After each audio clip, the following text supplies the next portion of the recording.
Bonjour. Bonsoir. Du coup, 19 jours, comment vous avez préparé le personnage physiquement, je veux dire?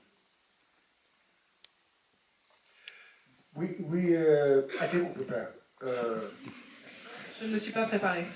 And the reason for that was that the character was not prepared for this. So I felt it would be wrong to go out and go to the gym for 6 months and be ready, because the character was absolutely not ready for this. He was just going home for a cup of coffee and he crashed. Je ne me suis pas préparée parce que le personnage lui-même ne s'est pas préparé. Je n'ai pas fait une préparation de 6 mois intensive de gym parce que le personnage, lui, il n'était absolument pas préparé à ça. Il avait juste pris une tasse de café et puis son avion s'est crashé, donc il n'était pas préparé non plus. But of course, the 3 weeks we spent up there to find the locations and walk around and experiment with some ideas, we had a strong feeling of what we were up against. I mean, we were driving there, we maybe spent 2, 3, 4 hours out there. But that's a very big different thing from going 16 hours. And you need to have a lot of calories because you spend a lot of calories. And I forgot to do that. On a passé 3 semaines à faire des repérages sur place, bien sûr, et en passant 2-3 heures par jour sur place, on s'est rendu compte de ce qui nous attendait. Mais évidemment, quand on passe 16 heures par jour lors du tournage, les conditions, on se rend compte que c'est encore autre chose. Et surtout, il faut avoir beaucoup de calories parce qu'on en dépense énormément. Et ça, j'ai un petit peu oublié de le faire.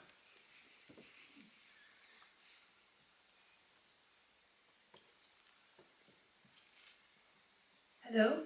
Hello. So I have 2 quick questions. The first is, we know nothing about Overgaard. He has no backstory, so I was wondering how you approached preparing to play a character who you and as an actor at the beginning and us as an audience know nothing about. That's my first question. And the second one was, I spotted the young Hannibal picture, and so I was kind of surprised that by the end of the movie you didn't, Overgaard didn't reverse to cannibalism. It would have solved some problems. Thank you. La première question, c'est qu'on ne sait rien du personnage de Overgaard. Je voulais savoir comment vous êtes préparé sans savoir rien du tout de l'histoire personnelle du personnage. Et la deuxième question, c'est que j'ai vu Hannibal et je me suis demandé pourquoi à la fin du film vous n'êtes pas tourné vers le cannibalisme. Yeah, well, the first one is, I made up my own backstory, and I didn't share it with the director. He had a backstory as well. One of the things I really, really loved about the script was that there was no backstory. I would have hated that we had flashbacks, or we had, down memory lanes, or that we saw his family back home. I didn't think that was important for this film. I thought this was very purely straightforward. It could be you, it could be me. We wanted people to identify with the situation, and of course there's somebody back home that he misses. So but I made my own backstory, and I'm never shared it with anyone.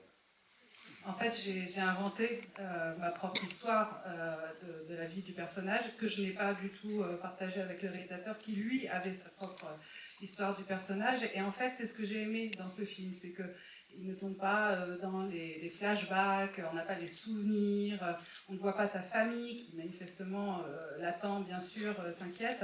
Et donc, c'est quelque chose que je trouvais plus fort parce qu'en fait, chacun peut s'identifier à lui. C'est lui, c'est moi, c'est vous.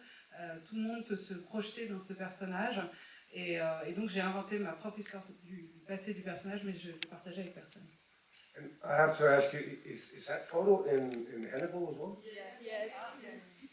Well, I have to watch that show. La photo est aussi dans Young Hannibal, right? I was wondering where that photo came from, because I can't remember exactly. It's from when I'm younger, I guess. Yeah, why didn't he do that? Well, he's not Hannibal. The story is obviously about, that it's very, very difficult, or let's say, it's legal to be alive and become a human being if somebody holds your hand. It's also legal to give up and lay down and die if somebody holds your hand. It's all about being two and not just alone in the world. So I think that was our story and not the cannibal version. Bon, il n'est pas Hannibal, hein, mais le fond du film est de dire que c'est légal et possible de survivre quand quelqu'un vous tient la main, et c'est légal et possible d'abandonner, de laisser tomber quand aussi quelqu'un vous tient la main, et que c'est quand même plus supportable quand on est deux plutôt que seul au monde. Et voilà, et il n'est pas Hannibal.